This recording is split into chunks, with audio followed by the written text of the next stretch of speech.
Halo Sobat Mesra, kembali lagi bersama saya Salman Sregar di channel Maha Mesra. Saya akan membagi informasi yang menarik dan cerita seru di keseharian lainnya. Untuk itu tetap terus pantengin channel ini di Ngobrol Mesra. Nah, kali ini ada informasi yang menarik buat Sobat Mesra dari MotoGP. Nah, akhirnya setelah sekian lama MotoGP kembali digelar di sirkuit Jerez, Spanyol. Di seri pertama musim ini, Yamaha mencetakkan hasil yang menggembirakan karena dua pembalap Yamaha berhasil meraih podium, yaitu Fabio Quartararo dari Petronas Yamaha dan Maverick Vinales dari Motor Energy Yamaha yang berhasil meraih posisi podium pertama dan kedua. Nah, itu belum lagi ada Fabio Morbidelli yang akhirnya bisa berada di finish kelima. Nah, tiga dari pembalap Yamaha itu berhasil meraih hasil yang baik, namun tidak kepada sang legenda Valentino Rossi yang harus gagal finish saat sisa lap 7 lagi karena kesalahan teknis pada motornya. Motor Energi Yamaha awalnya mendominasi balapan sejak awal balap ketika Vinales berhasil memimpin lap pembuka yang memulai balapan dari grid kedua. Sebuah momen penting terjadi di tikungan ke-8 ketika terjadinya dorongan yang keras, tapi Vinales mampu menjaga kestabilan motor dan tetap memimpin pada lap pertama. Kejadian seru berikutnya ketika Vinales dan Marc Marquez berduel untuk meraih posisi terdepan. Pembalap nomor 12 itu melawan dengan baik dan terus menguntit dan memberi tekanan kepada rekan senegaranya tersebut. Marquez sempat keluar dari jalur tikungan keempat dan kemudian cepat kembali ke dalam persaingan. Persaingan Fabio Quartararo dan Jack Miller pada putaran ke-8 cukup sengit. Quartararo sempat melebar dan berada di posisi ketiga, tapi kembali bergabung dengan cepat ke persaingan. Beberapa putaran berikutnya, Marc mengekor di belakang Vinales hingga akhirnya Marc harus mengalami kecelakaan yang cukup parah pada tikungan yang ketiga. Dilaporkan bahwa Marc mengalami cedera yang cukup parah hingga tidak bisa ikut di seri MotoGP selanjutnya. Vinales pun bersaing ketat dengan Quartararo untuk memperebutkan posisi yang terdepan hingga hasilnya kedua pembalap tersebut berhasil meraih podium yang pertama dan podium yang kedua. I like this. Oke, itu dia informasi yang menarik buat Sobat Mesra mengenai MotoGP. Oke, tetap pantengin video ini karena akan ada bincang-bincang dengan komunitas pengawal ambulans. Siapa dia? Kita tunggu dulu.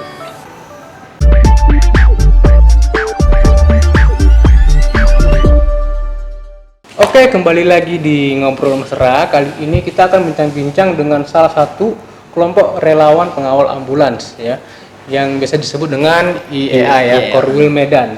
Nah, halo, apa kabar Bang? Baik Bang. Oke, boleh memperkenalkan dirinya dulu.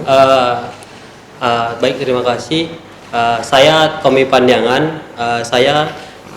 Jabatan saya di Indonesia Sporting Ambulans untuk wilayah Medan ini adalah sebagai ketuanya. Oke. Baik, terima kasih telah mengundang kami IEA Korwil Medan ke Alfa Scorpio. Saya untuk di IEA Korwil Medan, saya sebagai sekretaris IEA Korwil Medan. Oke. Jadi ya ini ya salah satu kelompok apa yang namanya pengawal ambulans. Panjangan IEA itu Indonesia Sporting Ambulans. Escorting Ambulans. Jadi ada banyak kelompok pengawal ambulans di Kota Medan ini dan salah satunya yang paling dibilang paling eksis ya di Kota Medan itu di IEA gitu. Lagi ngawal ambulans nih Bang. Kebetulan hari ini kita ada beberapa memang list ambulans kita, cuman ada beberapa anggota kita yang lagi standby juga nanti. Oh gitu. Sekarang emang kalau IEA ini ada berapa member?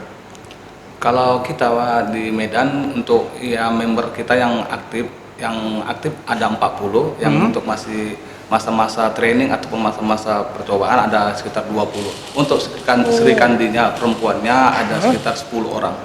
Banyak juga ya? Total berapa jadinya? Jadi kita kalau misalnya digabungkan kita ada 60-70. 60-70 itu cukup banyak sih angkanya. Berarti bisa kita ngeliat sendiri banyak orang yang rela menjadi pengawal ambulans begitu ya? Ya. Oke. Kira-kira apa sih yang membuat orang itu tertarik gabung ke IEA? Apa sih spesialnya IEA dibandingkan dengan kelompok relawan yang lainnya gitu?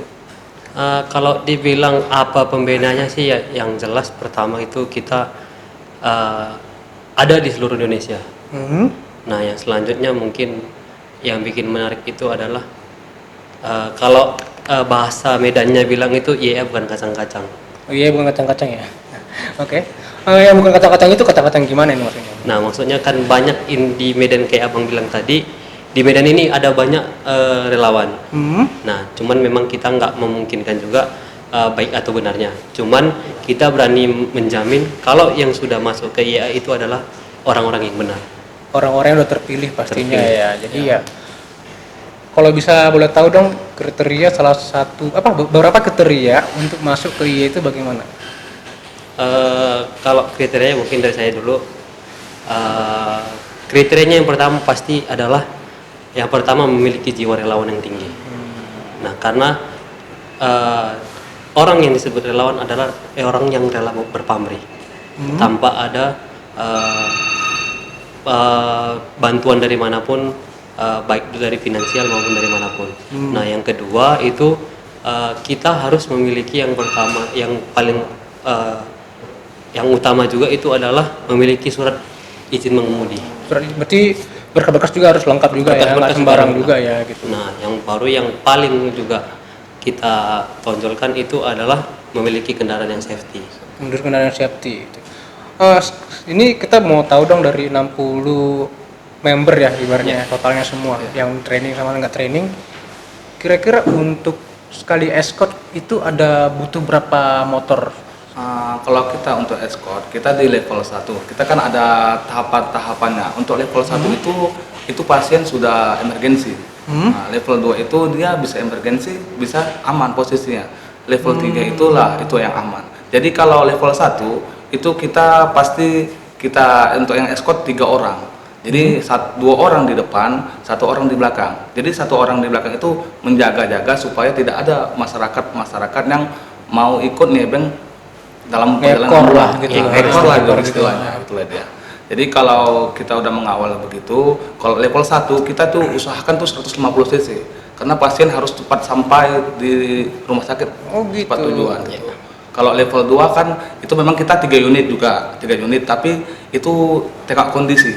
Nah, dalam keadaan terdesak itu driver ambulan langsung mengasih kode. Kalau kami sudah koordinasi dengan driver-driver, kalau dia sudah ngedim 2 kali untuk lampu tembaknya, berarti pasien naik level, berarti pasien langsung udah emergensi. Jadi itu harus diatur lah bagaimana jalannya untuk pengawalan. Jadi yang seharusnya di depan itu 120 cc, jadi diputar lah. Jadi yang 150 cc yang jadi di depan, yang 125 cc itu turun ke belakang. Dia yang menjadi penjaga supaya ambulans itu tidak ada ditabrak dari belakang ataupun diikutin masyarakat dari belakang. Gitu. Bandul lah istilahnya. Bandul lah namanya kalau kami bilang. Baru tahu ternyata kapasitas mesin motor itu juga mempengaruhi ya, tugasnya ya. Jadi, gitu. Cukup banyak juga ya itu. Kira-kira untuk training escort itu dari mana? Apakah ada pelatihan khusus atau bagaimana? Oke, kalau pelatihan khusus memang kita untuk saat ini belum ada, Om. Nah, cuman kita mendapat ilmu itu dari langsung terjun lapangan. Nah, jadi banyak sikitnya pengalaman yang sudah kita dapat itu kita tuangkan kepada anggota kita yang baru mau masuk, baik itu dari teknik dia untuk secara pengawalan, ciri-ciri ambulannya bagaimana, dalam kondisi pasiennya bagaimana, baru posisi dia cepat tanggapnya itu terhadap lingkungan setempat dia. Oh gitu, berarti ya ibaratnya sini kepekaan yang paling utama. Kepekaan yang paling utama. Nah kalau boleh tahu lagi, kalau misalnya saat lagi menunggu tugas nih ceritanya, ya sendiri ini 24 jam nggak sih? Kalau 24 jam kita nggak bisa menjamin, Bang. Nggak bisa menjamin. Nah cuman kita sudah ada 2 tahun berdiri ini menekankan bahwasannya jam operasional IAA itu dari jam 6 pagi sampai jam 9 malam.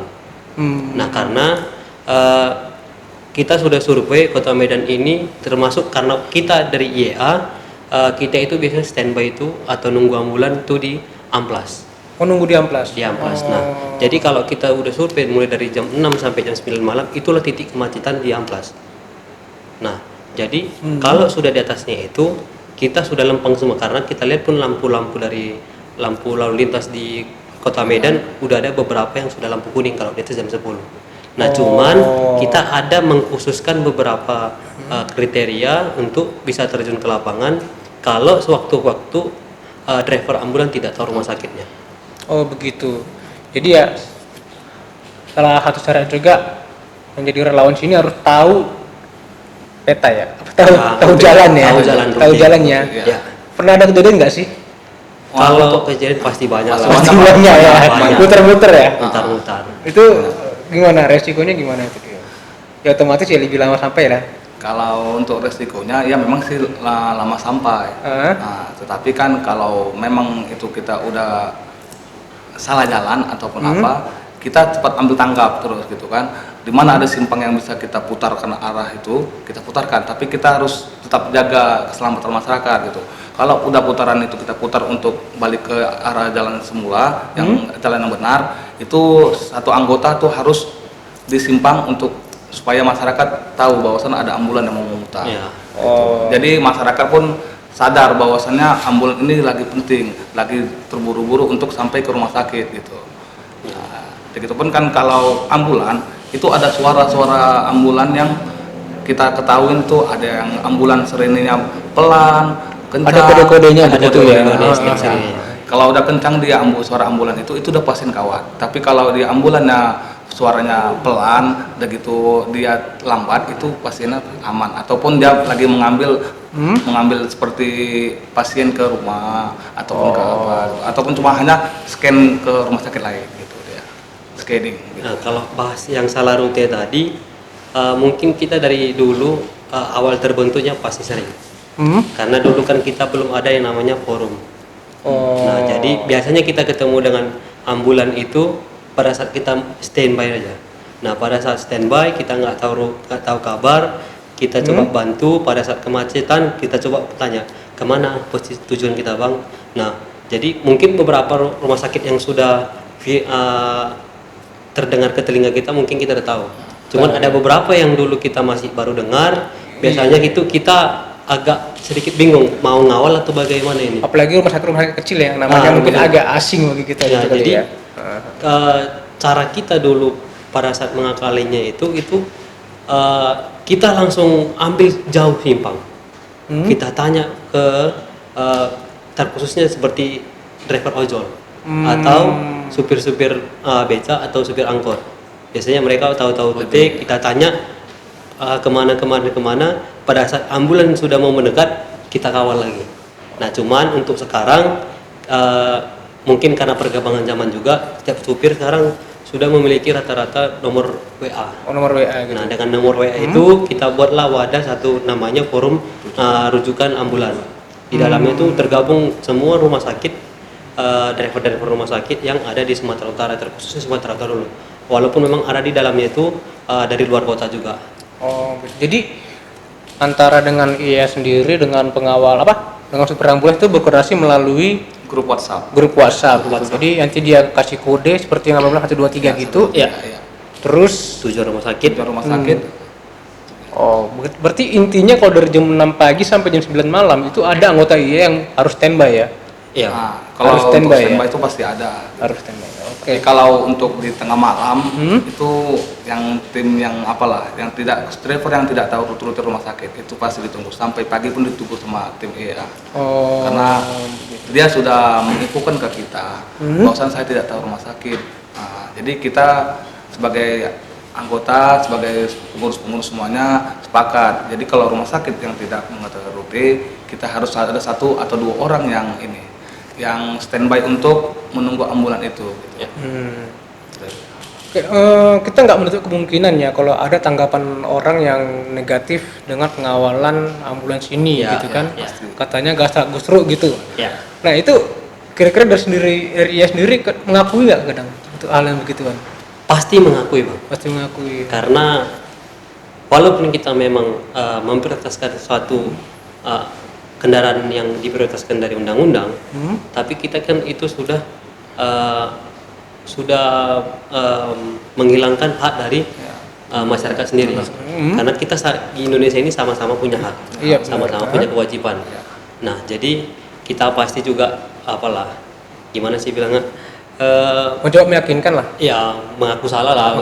Ya. Adanya kita, cuman kan di baliknya itu ada sesuatu yang kita kerjakan. Ada makna. Nah, kan keberadaan pengawal ambulans ini kan mungkin karena aware-nya masyarakat terhadap kendaraan emergensi itu masih ini Masih kurang. masih kurang Masih ya. kurang. Nah, jadi ya perlu kelompok-kelompok muda gini yang membantu setiap ambulans agar jalannya lancar lah begitu. Ya. Jadi di atas nilai ini legal kita mengutamakan nilai kemanusiaan begitu ya. Betul. Ya, Hah? Nah, berarti kalau misalnya dengan tanggapan masyarakat yang pengawalan buruk itu, kira-kira pernah nggak sih kejadian pernah ditegur langsung sama masyarakat atau bergesekan pas di jalan gitu? Ngapain sih gini-gini? Pasti Macam Bang, gitu. pasti. Kita ada beberapa yang juga langsung terjun ke lapangan, langsung bergesekan. Kalau orang Medan bilangnya clash. Nah, jadi seperti tadi yang dibilang Ripaldi, kita mempunyai ada namanya tingkat kelevelan pasien. Nah, kalau dia memang level 3, level 2, itu biasanya kita bawanya itu sesuai irama dengan ya irama mohon maaf juga kepada pihak rekan kepolisian, karena yang saya tahu juga ada batasan tingkat kecepatan di dalam kota. Oh iya itu juga sih Nah, sebenarnya. jadi pada saat level 2, level 3 itu biasanya kita menggunakan standar dari kecepatan. cepat. Nah, tapi pada saat sudah level 1, pasti situ sudah kita turunkan 150 cc, pasti yang ada namanya kayak abang bilang gerasa gerusuk. Nah, jadi pada saat kita jumpa si masyarakat ini nggak menghiraukan suara sirine, nggak menghiraukan suara klakson. Nah, jadi pada saat kita udah buka nggak bisa, karena kan kita juga kalau memang kita sudah klakson, kita lampu, kita minta tolong minggir nggak mau, kita cari dulu celah yang lain, biar nanti ambulannya yang masuk. Nah, pada saat ambulannya masuk, langsung mungkin si pemilik kendaraan ini merasa nggak senang. Ah iya itu paling sering sebenarnya. Merasa nggak senang. Jadi pada saat kita udah lewat ambulan, si yang kendaraannya ini mengikuti kemana. Pada saat sudah sampai ke rumah sakit, ditanya, namanya orang Medan, istilahnya ngegas saya terus. Apa sih kalian? Apa maksudmu? Didatangi gitu ya sampai ke ini ya. Nah, apa sih maksud kalian gini? Nah, jadi dengan kondisi pasien yang memang udah betul-betul gawat, kalau bahasa, mohon maaf kalau salah, bahasa kesehatannya sudah di RGP. RGP itu sudah dipompa untuk tubuhnya. karena udah apnu, nggak ada kesadaran lagi. Nah, jadi mulai dari kejadiannya itu kemarin di Mansur Bakti, Bang. Mansur Bakti. Ya, daerah Simpang Pos. Mulai turunan flyover Simpang Pos itu tujuannya mau ke rumah sakit Bina Kasih. Oh, Bina Kasih yang Sunggal ya. Iya, jadi baris. sudah turunan flyover, perawat sudah bilang ke driver, pasien sudah nggak sadar. Wow. Jadi karena komitmen si perawat tadi untuk menolong pasien, dipompa terus sampai rumah sakit. Karena kalau nengok dari detak jantung, detak nadi itu sudah tidak ada. Cuman kalau ditempel apa sih nama alatnya? Ada alat untuk Kayak mengecek pengeceknya jantung gitu ya. masih ada detak-detaknya. Jadi dipompa terus dipompa. Jadi karena kita pun melihat langsung dibilang driver gini, suara rotator sirinenya sudah berubah, sudah emergensi sekali, kita langsung ambil tindakan mau nggak mau harus kita belah semua. Jadi karena nggak senang masyarakat itu, dijumpai langsung, kita jelaskan bagus-bagus, ternyata orang tersebut ngotot. Ya ngapain ini, buat apa kalian, emang apa feedbacknya ke kalian segala macam. Oh, dia nanya feedback ya. Nah, Oke. Udah memang udah berapa kali digaji kalian dari ambulan ini rupanya. Langsung kita jelaskan, ibu, bapak, kami nggak dapat gaji dari sini. Kami cuma dapat gaji dari yang di atas. Jadi kalau kayak gitu ngapain kerja? Ngapain kalian capek-capek ngelawan ambulan, nggak dapat feedback macam. Kalau kayak gitu ngapain ambulan kayak gini? Langsung datang supir ambulan. Nah, ibu, orang ini saya minta bantu karena pasien saya sudah gawat. Kalau ibu tidak percaya, ayo mari kita masuk ke ruangan, lihat bagaimana keluarga di dalam. Kebetulan memang yang pasien yang dibawa yang rujukan itu memang udah meninggal. Jadi si masyarakat tersebut masuk, itu keluar langsung minta maaf, langsung nangis. Maunya memang ada masukan dari masyarakat, maunya tindakan kalian jangan seperti itu. Ada satu penanda kalian bahwasannya kalian itu adalah sebuah organisasi yang membantu ambulan. Nah, sementara kan kalau penanda jaket sudah ada. Iya. Kalau dibilang penanda yang lain seperti sirine dan rotator, di undang-undang sendiri pun kita tidak disahkan menggunakan sirbu. Kita hanya menggunakan, walaupun memang ada beberapa anggota kita yang melanggar yang menggunakan itu, cuman kita mengutamakan dulu yang namanya klakson. Pada saat klakson tidak digubris, kita coba dengan sirine. Jadi yang untuk kejadian ibaratnya kejadian mengenaskan lah ya, Ya. mengawal ambulans yang emergensi dan pada akhirnya meninggal di perjalanan begitu ya. Itu perasaannya gimana sih, serba salah atau gimana itu? Salah banget lah. Kami pun kalau udah begitu, jadi kami pun bingung mau bagaimanapun dari caranya gitu kan. Ya terpaksa dia seharusnya rute dia misalnya ke Bina Kasih, jadi kami carilah rumah sakit terdekat. Biasanya kalau dia meninggalnya sudah di jalur amplas di Singamaraja, kami itu mencari rumah sakit terdekat seperti rumah sakit Mitra Sejati, Mitra Medika, ya kesitulah kami cari itu pertolongan pertama. Karena kebetulan yang di dalam ambulan yang kami bantu itu adalah anak bayi baru 2 tahun. Oh. Jadi salah satu kawan kita yang ngawal, yang membantu ambulan sudah mati-matian pada saat itu pada jam 4 sore. Dulu itu masih masa-masa pembangunan Kota Medan. Masih pada baru di Yang aspal. waktu itu jalan tuh masih kecil ya. Iya. Macet di Baru mau- mana-mana tuh ya. iya, Untuk Bang. pengecoran jalan tuh ya. Jadi Oke. dia sengaja langsung matikan gitu, terjebak macet, matikan kereta, kunci stang, lari dia ke depan. Sudah buka semua, balik lagi ke belakang lari, hidupkan kereta, maju lagi. Gitu dibilang pasien sudah exit, dia nangis. Gagal aku bang, gitu dibilang gitu. Jadi ya mereka pengawal ambulans juga kadang mereka merasa gagal ya dengan kondisi yang kayak gini ya. Kalau bisa dihitung atau gak usah dihitung lah kita bilang, sering nggak sih kejadian seperti ini? Ibaratnya di tengah jalan ada kejadian malah makin parah atau amit-amitnya malah meninggal gitu. Sering nggak gitu? Sering bang, sering. Yang paling lucunya itu kita ada dapat info dari rumah sakit awal asalnya itu, dia itu dikatakan kategori level 3, level aman. Pada saat mau masukin tol tebing tinggi, pasiennya gawat. Dicari rute Ada teraman. perjalanan. Gitu nyampe di gerbang mau masuk rumah sakitnya mau diapain itu sudah nggak ada lagi. Oke. Jadi ya bisa dengar ya. Ini mungkin masih sebagian cerita dari teman-teman IEA mengenai bagaimana mengenaskannya di perjalanan, mengenaskannya begitulah ya. Aduh, jadi ya kalau bisa para pengendara yang lain sih harap sadarlah mengenai keberadaan kendaraan emergensi ya begitu. Karena nggak main-main ya. Karena ada kan kayak stigma kita, alah ambulans ini ngidupin sirene belum ada, nggak ada pasiennya itu. Ya. Nah itu sering begitu kan? Nah, itu Stigma masyarakat sekarang dulu itu seperti itu. Heeh. Nah jadi paling itu nanti kosong itu.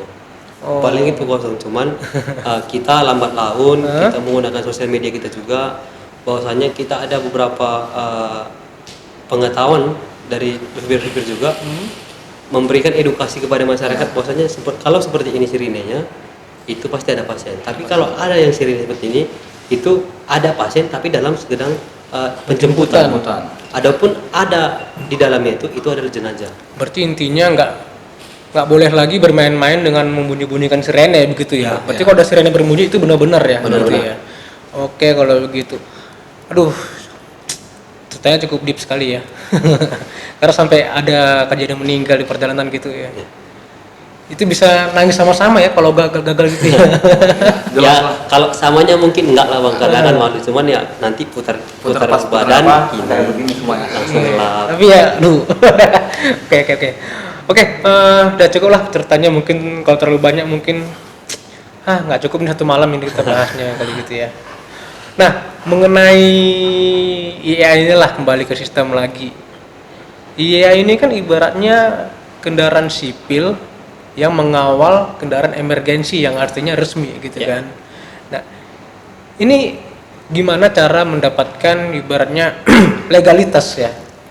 IEA boleh mengawal ambulans. Kalau kita ngomong masalah legalitas, kita kembali lagi yang namanya undang-undang. Nah, di mana undang-undang tersebut, mohon maaf kalau salah, itu kendaraan sipil dilarang melakukan kegiatan pengawalan. Nah, nah di situ kembali lagi rasa manusia ini kan manusia yang akan haus terus. Iya. Mengutamakan rasa kemanusiaan dibanding hukum lah mungkin di sini ya. Betul. Nah, jadi yang namanya hukum disingkirkan, yang dinaikkan kemanusiaan. Oh, Nah, gitu. jadi bagaimana caranya kita dipandang dari pihak-pihak dari kepolisian yang apa itu kan? Itu kalau kita sudah kayak gini, yang ada namanya peraturan. Nah, kalau sudah ada peraturan, pasti selama itu kita ikutin peraturan tersebut, pasti manapun kita diterima. Berarti udah ada berkoordinasi dengan pihak kepolisian nggak mengenai gimana koordinasi YA untuk pengawal ambulans gitu? Kalau koordinasi mungkin kita pada saat pengawalan aja, Bang. Nah, jadi pada saat ini, karena sekarang polisi-polisi yang di Kota Medan ini kan sekarang setiap simpang pasti sudah ada polisinya. Nah, jadi pada saat kita mau melakukan pengawalan, ambulans sudah dekat, kita mengarahkan beberapa anggota kita masuk ke simpang, minta izin bagus-bagus sama pihak kepolisian, bahwasannya Pak mohon izin ada ambulans mau lewat, tolong Pak dibantu persimpangannya. Nah, karena dengan kegiatan seperti itu selalu kita berkomunikasi melalui seperti itu, lambat laun polisi setempat mengenal kita itu siapa. Oh begitu. Soalnya pernah juga salah satu kejadian ini di salah satu titik padat ya di Kota Medan itu antara relawan ini, nggak tahu saya relawan mana tuh, dengan kepolisian bentrok gitu. Kayak polisinya mungkin agak sungkan, kalian siapa gitu. Ya. Artinya kan nggak diakui sama polisi. Nah, itu sering kejadian nggak, atau pernah kejadian nggak yang begitu?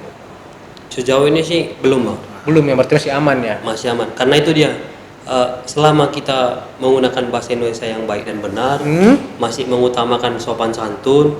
Nah, jadi sampai detik ini pihak-pihak terkait itu baik sama kita. Oh, oke.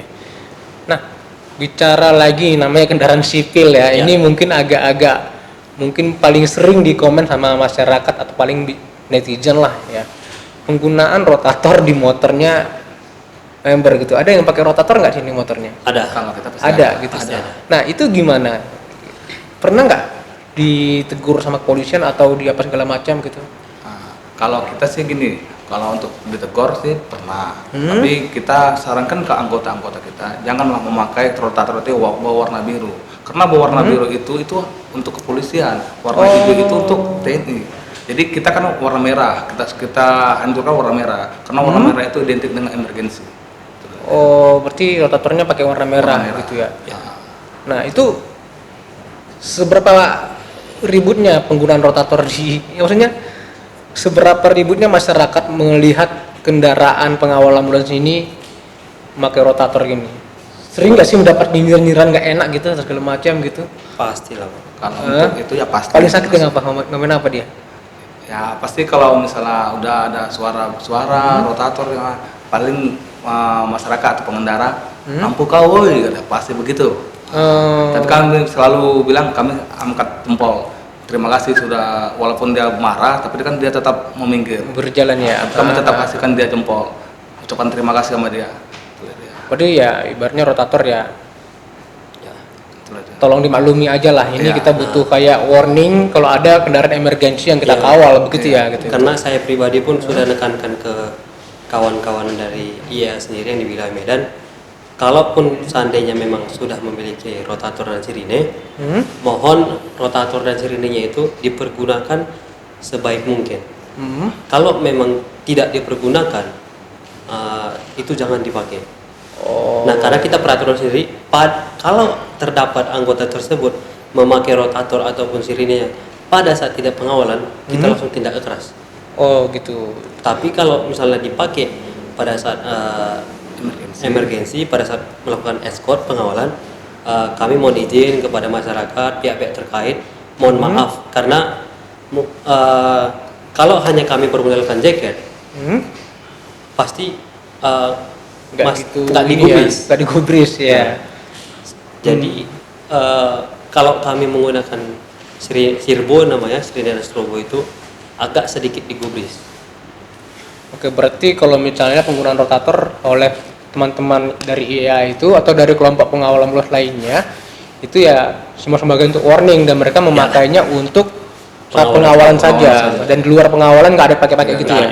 Ada penindakan kalau ada penindakan langsung. Jadi kita ini dari IAA sendiri ngomong nih. Sosial media kita sendiri itu di dalamnya itu ada tercantum ada kontak call center kita. Jadi kalau memang ada yang melenceng dari yang kami sebutkan seperti penggunaan sirine strobo yang tidak pada tempatnya, teknik-teknik pengawalan yang salah, kami siap 24 jam untuk mengangkat telepon. Oh, gitu. Ya, begitulah. Jadi penggunaan rotator ya gak usah terlalu dikomentari terlalu dalam kali karena mereka menggunakan saat bertugas aja gitu. Walaupun mereka bertugas gak digaji. Ya. Mereka digajinya pakai ini ya, rezeki ya. Karena kita yakin hal baik yang kita berikan, hal baik yang kita dapat. Oke, kalau misalnya ini atau kelompok pengawal ambulans lah saya bilang ya, karena kita bicara lebih luas juga kadang. Ini kan salah satu bisa dibilang komunitas non profit ya, yang bisa dibilang apa ya namanya, cukup baik lah, memberi teladan kepada masyarakat, memberi ini membantulah ambulans untuk membuka apa namanya ya yang berjalan gitu. Kira-kira apakah tindakan dari komunitas ini hanya sebatas mengawal ambulans atau ada tindakan-tindakan lainnya untuk menyadarkan masyarakat ini? Oh enggak Bang, kita bukan hanya dari pengawalan saja untuk menyadarkan masyarakat. Seperti saya bilang tadi, kita ada memiliki akun sosial media, baik itu melalui Facebook ataupun Twitter. Maksud saya dari Instagram. Jadi di situ kita memberikan wawasan-wawasan lebih terhadap cepat tanggap akan kendaraan-kendaraan prioritas. Jadi bukan hanya pengawalan saja, kita banyak melakukan video-video singkat tentang apa sih kendaraan-kendaraan yang prioritas itu, bagaimana sih tindakan kita pada saat adanya mobil-mobil prioritas di belakang kita ataupun di depan kita.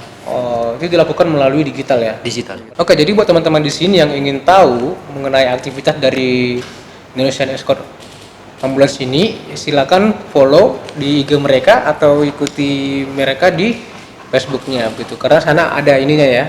Ada semua lengkap bagaimana sosialisasinya ya? Iya, betul. Oke, kalau begitu. Nah, ini salah satu bisa dibilang komunitas yang baik. Kira-kira ada nggak koordinasi dengan pihak-pihak berwenang, misalnya kepolisian atau Kemenkumham gitu, untuk melegalkan komunitas ini sebagai komunitas berbadan hukum atau sudah berbadan hukum? Kalau untuk IAA kita untuk berbadan hukumnya kita sudah ada berbadan hukum. Kita akta notaris juga ada. Nah, jadi kalau untuk itu pusat, selaku pusat kita yang ada di Jakarta, pusat lah yang langsung masuk ke Kemenkumham ataupun notaris. Gitu.